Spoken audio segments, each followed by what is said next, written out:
Ladies and gentlemen, Mr. Cropper here. Let us consider this a first installment on a response to Mr. 2's criticism of Stefano's criticism, Ayn Rand's criticism of anarchy. Responding to the video, not necessarily to the subject. In the video, this installment of the video responds to the discussion about gambling, which Mr. 2 says he hasn't really thought it through. He doesn't see anything particularly immoral about it or some such thing. You can go and watch the video if you want. But it's the first bit of speaking Mr. 2 does. He talks about gambling. So let's talk about gambling a bit. Las Vegas is the city built by losers. Right? That's what Trump says about it. Why would it be that? Because everything there, was built by money that was lost in gambling. So Vegas is built by losers. Think about that. Now when you go to Vegas, you're putting in your installment. I used to live about 30 minutes down the road from the border. Here's how crazy it is in Nevada. As long as you're sitting at the table gambling, drinks are free. Now if they're really busy, it might take the cocktail waitress time to come around and you get a little impatient, but you pay and you tip her $1 or else she's probably going to forget you next time. So they cost you $1, but if you sit there long enough, you get enough to drink, and so that's that. If you add that to it, and you play blackjack, so you stay close to even money, then they're buying the drinks. You're not spending too much on gambling. Unless you're crazy and spend, if you're swinging your bet around and losing a bunch of money and stuff. But if you're just paying the small bet and just run, because blackjack is $49.51. You're the 49 and they're the 51. Now you just hit a good period and you'll make some money. Hit a bad period and you'll just lose all your money immediately. So just do the minimum bet and let the house buy drinks. Now, why? Entertainment. That's where the question of morality comes in. I don't think that it's a good form of entertainment necessarily. I don't really approve of gambling because you're just you're setting something in motion and waiting to see what a random outcome of it will be. And once you look at it that way, that's pretty boring. To just press a button and say, what's the random outcome going to be this time? And is money going to pop out, or do I have to press the button again and see if the random, and that's a slot machine, or that's dealing a deck of cards for a game of poker, or it's dealing a deck of cards for a game of blackjack, or it's throwing the ball on the roulette wheel. It's just initiate a random sequence and see what the result is. Now that's not that amusing. I'm slightly more amused by blackjack because you can control it a little bit. And when the dealer shows a certain card and you show a certain card, you're supposed to do certain things. And there's basic strategy. And that was actually the only game in the entire casino that I would play. Religiously, the only thing in the casino I would play. Oh, actually, I would sit at the bar and have video poker when I first got there to make sure I would have a beer immediately. I would go to the bar, video poker, $20 in, they would give me a drink. I would go until hopefully I got some of that back or whatever, cash out and go get to the table after a bit. And then stay at the blackjack table and not play anything else. And stay as close to even money as I can. Let them buy the drinks. If I ever go up drastically, hit a good spell, then pack up and get out of there.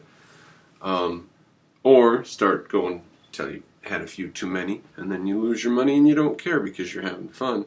But you didn't bring the rent money. You got to go with what. That's another thing about gambling is you've got to gamble only with what you can afford. And when you're playing blackjack, the one move that I liked, this is just for blackjack players, so tune out for the next 20 seconds or 30 seconds, and then we'll move on. For those of you playing blackjack, there's that on the strategy card. when the dealer shows, is it a 3 and you show a 2, you're obligated to hit. Now you're double down on virtually everything up to there. And if you ask me, because 59 or 62% of the deck is 9 and less, then you've a coin toss. You're better than a coin toss. You're better than a coin toss of getting some number 9 or less, which would give you 21 or less. So I don't hit it. I double down on 12 against 13. And I say, double to bust, give me a 9.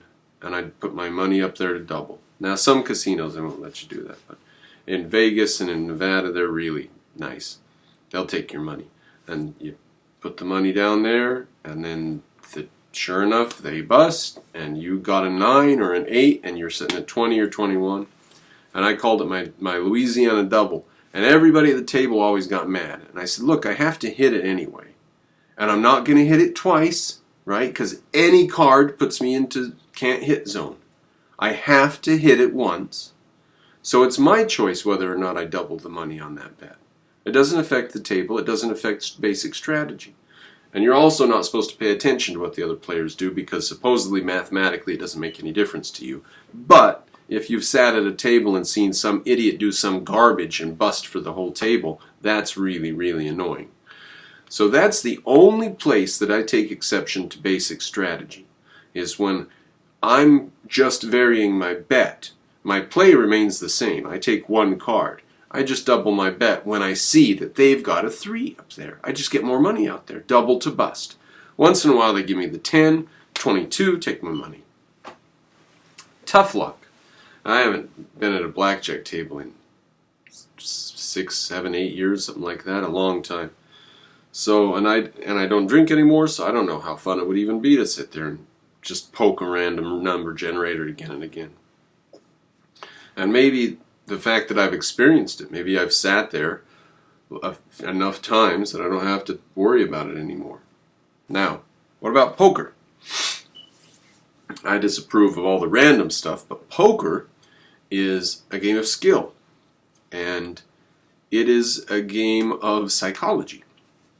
I will tell you now, ladies and gentlemen, about a poker game I had in my basement on Sunday evenings, starting around 6 o'clock or so, whenever the gang got together. And it was anywhere from 4 of us to 7, 8, 9 of us, and a couple times we might have had more. And this went on for months and months, and maybe more than a year. It went on for quite a while. And there was a guy that I worked with who fancied himself a poker player, and he read books about playing poker, and he watched the World Series of Poker videos like a hawk, and he fancied himself a poker player. And so we played just straight across the board $20 buy-in for everybody in the room. We just all put $20 in, and the winner would take that. And if you got out and you wanted to get back in, you could put $10 in and get a smaller stack of chips than you originally started with, and the $10 rebuys would go to second place. And that was our format the whole time. It was tournament style. Here's what happened, ladies and gentlemen. This was this lesson in objectivist ethics for me, and I was able to point to a lot of this for my wife. Here's what happened. This guy who fancied himself this card shark decided that he and his wife were going to carefully do whatever they could in any way, cheat in any way. Anyway, whether it was just sneaking chips while chips were being moved, and we had a pretty strict rule that one person, the dealer, touched the chips. And who was the dealer? His wife. And here's what's hilarious. Here's what's hilarious. They were so worried that we were going to catch their cheating. They were so paranoid that they couldn't concentrate on the game. And I was able to beat them far more often than I should have, especially with his knowledge, and he's supposedly reading books and stuff. But at heart, he wasn't an honest man. He was a liar and a cheat. And if you ask yourself what happens when an honest man sits down at poker with a head full of knowledge, that could be amazing. What happens when a liar and a cheat sits down at a poker game with a head full of knowledge? He's just nothing. He's just nothing. He never could concentrate on what I was up to. He wasn't sure whether I was worried about the chips he stole the last round, or was I worried about the hand that he had this round. And I was able to mess with their heads. I never came out and said, hey, I saw you steal. But every once in a while I would make a stink about something. Oh, I don't know. Was that how many black chips there were? How many black chips do you have? Let me see your, and just insist that let's make this public. And I would do it whether or not I thought there was anything going on. And I would do it just to play with their heads. And over time, they couldn't handle it. Eventually, they were losing so much it was ridiculous. And I never felt bad about it in the least, because I could see right through them. And they didn't know sometimes. When I bluffed a couple times and got them to lay down because they didn't know what they were doing. They were worried about other stuff. And I was sitting there reading them going, okay, they're not paying attention. And when they're not paying attention, I can do something and then see what they think about that. And see how they act. And maybe they act like they're going to do something about it, maybe not. And then I got all their chips. Because they're liars and cheats. So, that's poker. Okay? That's not a slot machine. You can't sit down at a slot machine and be an honest person and take advantage of a liar at a slot machine. But you can at poker. Now, what's the morality? I think the morality is that if you enjoy it and you can afford the money, it's okay. It's certainly not a virtue to gamble. And money won gambling is certainly not a virtue or a trophy of virtue. And think about that. Think about if you won $1 million in the lottery. How proud would you be of it, and how good would you take care of it, and how careful would you be with it, and how much would you value it? And that's going to be my closing message. Whatever you do with gambling, use it as a form of entertainment. Do not think of it as a form of livelihood or investment, for God's sakes. Because people who get money free through some extravaganza lottery or something have lost it within a few years, and a lot of them commit suicide, and their friends all leave them, and their families disintegrate, and it's a disaster for them. But people who earn $1 million working their hide off love their money. They love their money, and they know just what to do with it. They're very careful with it. That's gambling.